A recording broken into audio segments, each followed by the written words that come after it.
Thank you very much. Thanks for having me. I am thrilled to be here, and I showed up today. I can't believe it. I am here. In spite of my bad head, and I will go more into that in a moment. What does showing up mean for you? I'll leave you pondering that whilst I take a little diversion into a story.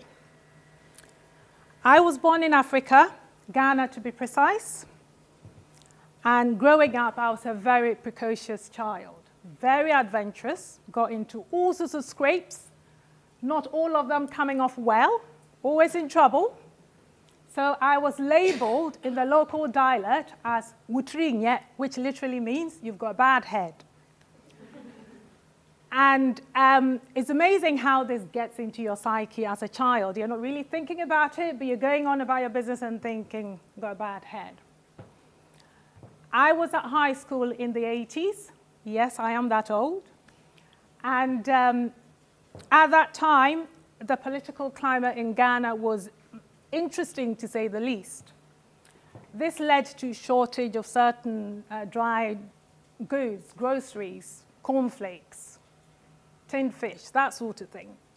These were sort of things we would put in what we called our chop box. I went to boarding school and you needed your chop box, which literally was your provisions box. And this is what you would use to stock your chop box. And because of the shortage, it drove prices up. So my friend, who was a little bit more streetwise than I was, decided that we should go to a neighboring country, Togo, to do the shopping there. It was there in abundance, and it was cheaper. I'd never been anywhere in my life without my parents at that point.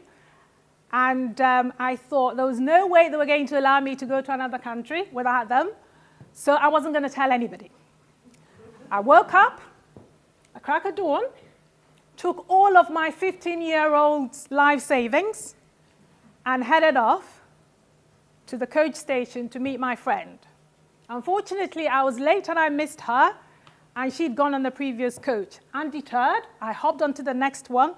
Off I went. I did tell you I was adventurous. So, off to another country. And the way the system worked, you got there, and the coaches stopped at the border, and then you crossed the border on foot, did your shopping, came back. Easy peasy. So I got there, got off the coach, crossed the border. As soon as I did that, this young man approached me and asked me if I needed help. And I thought, well, my friend that is a little bit more streetwise than me is not here. Of course I need help. They speak French here. I don't speak French. Of course I need help. He said to me he knew all the best places. He could bargain and get me everything I wanted. So out came my list. I followed him. And to be fair, he drove a hard bargain in French. It sounded like a hard bargain to me anyway. And we bought lots of things. And he was the epitome of chivalry. Is that the word? Yes, that's the one. And basically, he wouldn't even allow me to carry anything. He carried everything. The only thing I was allowed to carry was just a small plastic bag with that had biscuits in there. And on our way back, he said to me, when we got to the border, because I had lots of things, they might give me a bit of trouble. So he knew another way to get to the coach station bypassing the border. So he was going to go that way and meet me, and I was just to cross the border with my bag of biscuits. What could go wrong? And by this time, I thought he'd been so good, he'd carried all this, I was going to give him a huge fat tip, because now he was definitely exceeding my expectations. I crossed the border, went through the checks, got to the coach station. I waited, and waited until it was time for the last coach to leave. And with tears in my eyes, as I clambered onto the coach and it left, for all of the 217 kilometers back, the only thought ringing through my head was, why did my bad head follow me all the way to another country? Fast forward 5 years. I moved to England. For some reason, I decide my bad head is not following me to England. I'm going to change my mindset.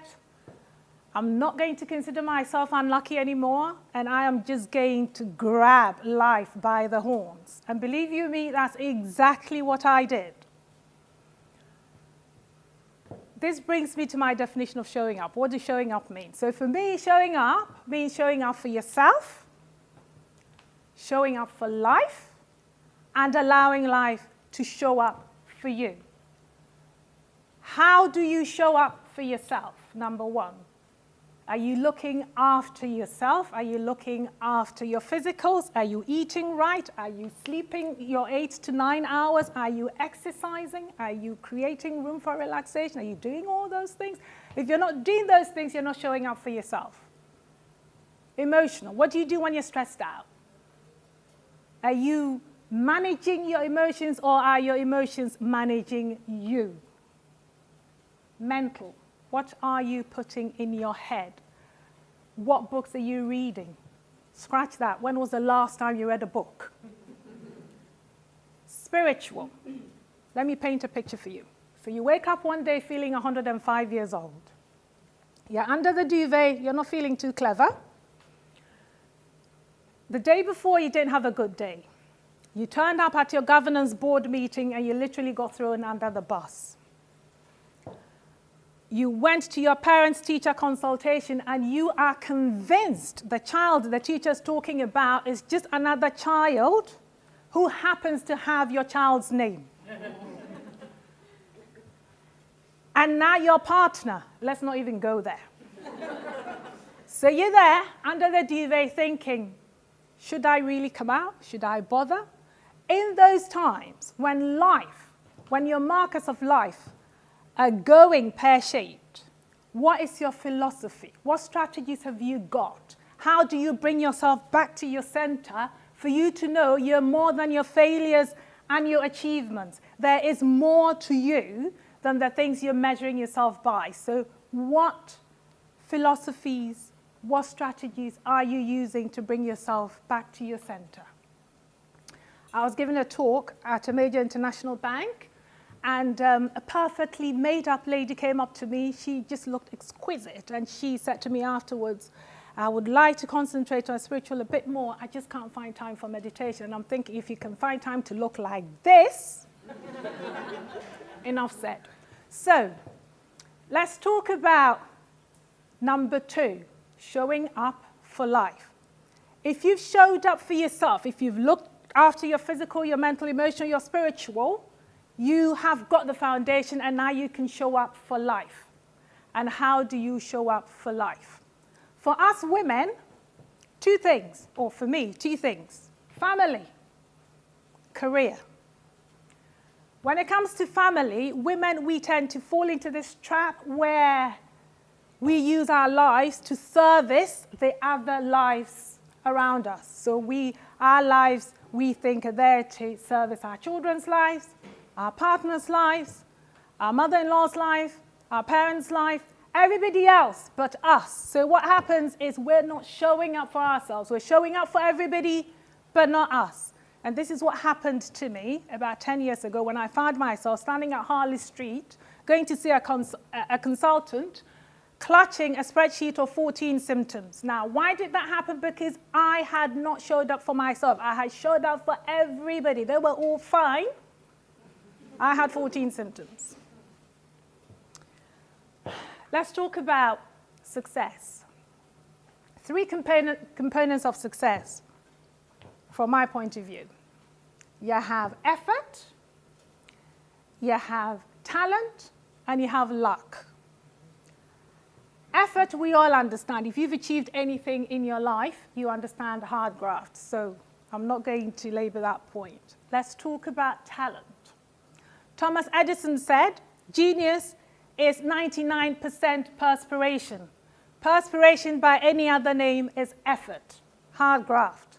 So 2/3 of the components of success is just hard graft. Let's talk about talent again. So Carol Dweck wrote a brilliant book called Mindset. If you're a parent, please read that. There's fixed mindset, there's growth mindset. And for me, I buy into the growth mindset. So talent, well, if you're happy to put in the 10,000 hours at anything, as they say, you would become world class. That is talent by any other name. Again, that comes down to effort. Luck. So you're lying in bed, minding your own business, the ceiling collapses, and somehow, just somehow, you end up in the cavity with all the rubble arranged neatly around you, and you escape without a scratch. That is luck. Dragging yourself out on a rainy night to a TEDxWomen talk and finding yourself sitting next to a casting director and landing the role of your dreams, that is showing up. So, we know the components of success, and now we understand most of that is just showing up. Let's talk about our careers. A friend of a friend was an accountant in the UK. Nothing exciting about that. She moved to Australia, continued being an accountant. Still nothing exciting. Then she got pregnant. Yay, some excitement. And then she went on maternity leave. And just as she was getting ready to come back to work, her employers phoned her and said, we think when you come back, you should apply for the role as a CFO, which is a Chief Finance Officer. This was 2 levels above where she was working. And this, of course, threw her into a spin. She wasn't ready. She wanted the key skills. She wanted to tick everything, make sure she was basically ticking all the boxes. And oh my God, no, she just wasn't ready. She could never do it. She could never do it. Why do we do that to ourselves as women? What is that about? Luckily, her husband told her to wind her neck in and get focused on the job. Now, if she'd been a man and she got that phone call, she would have been, I'll be there Monday morning. Women, we doubt, we self-doubt, we have to tick every box, we have to make sure we've met all the criteria, and then we continue to doubt. There is a concept in management called the Peter Principle that observes that in a hierarchical society, people will rise to the level of their incompetence. I beg to differ when it comes to women. Chance would be a fine thing. The writer Tom Schuler, in his book, The Polar Principle, points out that women work at their level, that they work below their level of competence. So we don't even skyrocket up there to hit our level of incompetence. We're there coasting below our level of competence. Why is that? It's because we're not putting our heads above the parapet. We're not grasping those opportunities. Even when those opportunities come knocking at our door, we're self-doubting.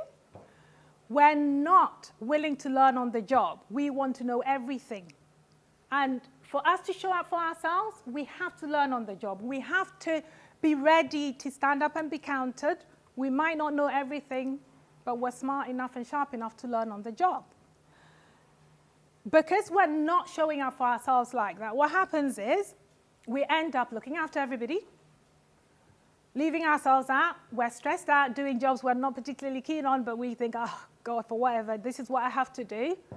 That leaves us unhappy, leaves us more stressed out and overwhelmed. There is research out there in both the US and the UK showing that in the US, 1 in every 4 women is on some form of mental health medication.